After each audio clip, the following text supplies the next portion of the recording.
I did not share Mandela's measure of courage, but he did shine a light on what was possible. During my education at the University of Witwatersrand, only white students were permitted to study. We had a very, very thorough grounding in community development practice. The very few black students who were able to go to university and overcome the enormous economic, political, social, personal, emotional disadvantage had to study at the University of Fort Hare. There it was forbidden to study community development. One of the strategies I employed was to educate black social workers and black community workers in the strategies and processes of community development. In turn, they were able to work with the Xhosa-speaking people in the community, many of whom, the vast majority of whom were illiterate, and enable people to begin to work together, to organize, to plan. Eventually, we were able to bring them together under one umbrella body so that they could begin to look at greater visions and look what was possible for them to achieve. One of the cherished memories I have of that time is of the chairman looking at these different groups working together, picturing, for the first time imagining that maybe they could be able to do something about their circumstances.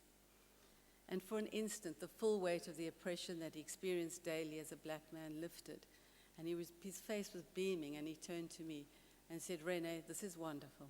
We have so much to do." We cannot all emulate Nelson Mandela. We can only do what's possible within our own sphere of influence. That is our responsibility. To quote the wonderful lines from Renee Koonin, "Ring the bells that still can ring. Forget your perfect offering. There is a crack in everything.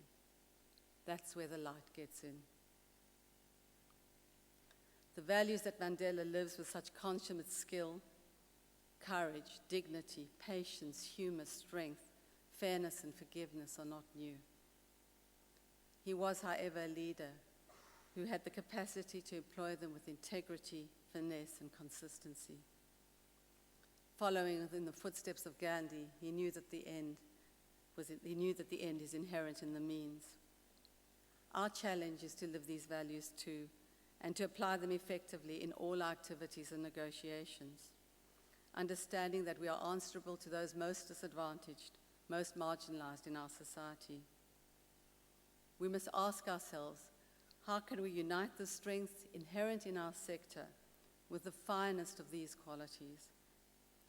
For it is our values and our principles, consistently applied, that will enable us to meet the challenges we face.